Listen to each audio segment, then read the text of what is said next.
Hi there, friends. In this video, I want to talk about postdocs and preparation for multiple alternate career paths. Now, for a long time now, the default career path of a postdoc has been a position in academia. But of course, this is not realistic overall because there simply aren't enough positions for everybody. And many postdocs end up in other careers that are just as much a source of happiness and fulfillment as a career in academia is. And I have a feeling that this default for staying in academia as an idea is slowly starting to change. And so in this video, I want to ask, why is there this default expectation for staying in academia in the first place, and how can you maybe free yourself from that expectation?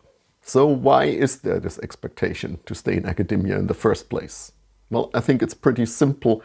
That is because you are in that system.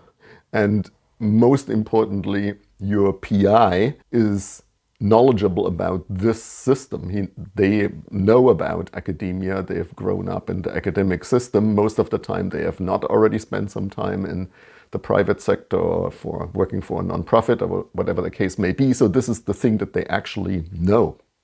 And therefore, this is also the thing that they talk about. This is definitely the case for me, but it's also the case for pretty much all my friends in a similar position. This is simply what we know.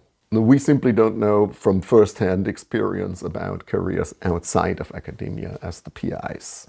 Of course, for many, academia is also a highly desirable final destination because it is perceived as a very rewarding career, which it is.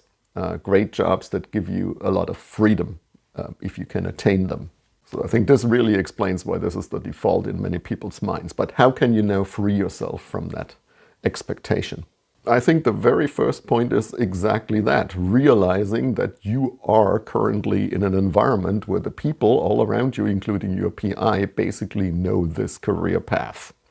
This is what they're going to be knowledgeable about. This is where they also can give you advice, like how to give a talk, how to present your CV, and all this stuff is all based on their experience in academia. The second point is recognizing that academia is certainly not the only choice, and maybe for you also not the best choice, because there are very many rewarding and fulfilling career choices outside of academia in a number of fields, including publishing, in policy, working for non-profit organizations, working in government and agencies. So very many people have left this lab and have taken on jobs there or in industry, in the private sector, and they seem to be quite happy. And that list is actually very long. There is just a very long list of these science-related jobs when you really think about it. And sometimes you may have to be a little bit creative because it's not obvious. And maybe you discover during your postdoc or your PhD what you're really interested in. Are you, for example, maybe more interested in communicating about science and science communication? Then perhaps that is a potential career choice for you. And the third step is then basically recognizing that academia doesn't have to be the default career choice for you.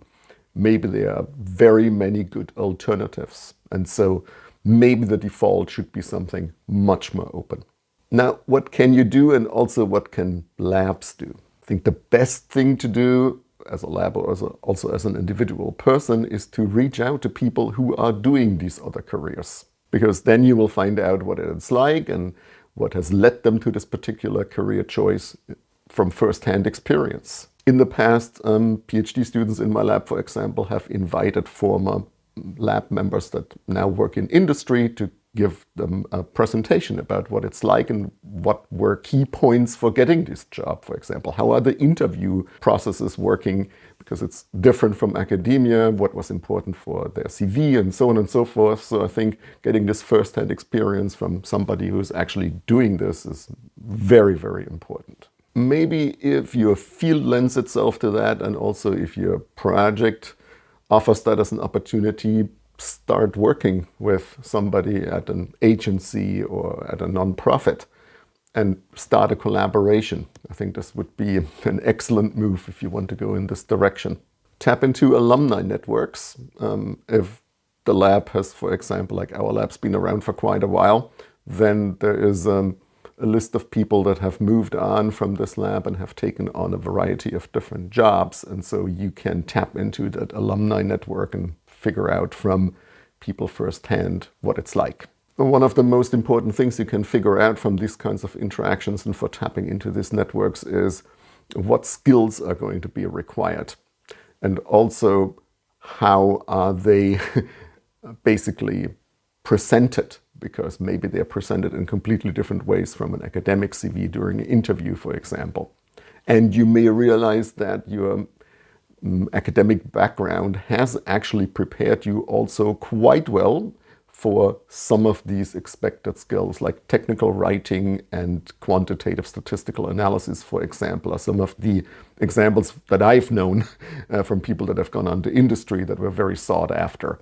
So I think you may be actually quite well prepared already for some of those careers, and you don't even realize it. At the same time, you may be lacking some skills, like say presentation skills or grant writing skills if you haven't done that. And if that is important, then this is the opportunity and the time to acquire these skills, for example, by taking a course or by getting this experience firsthand within your current assignment. For lab groups as a whole, I think it is important to maybe every once in a while have sessions where we talk about such alternative careers. For example, also by inviting people that have gone on to industry or government and things like that, and to just make this known that this is also a valuable career. And the last point is just be open-minded and curious. I think there is just a lot you can do with your science and research background, and I think there is a lot more things you can do that you realize. So I think talking to a bunch of people, as I mentioned, and thinking about this yourself, I think you can come up with some really great career choices as well. So with that, thanks for watching. I hope you find it useful. If I overlooked some points, please let me know in the comments. And with that, thanks. See you in the next video. Bye.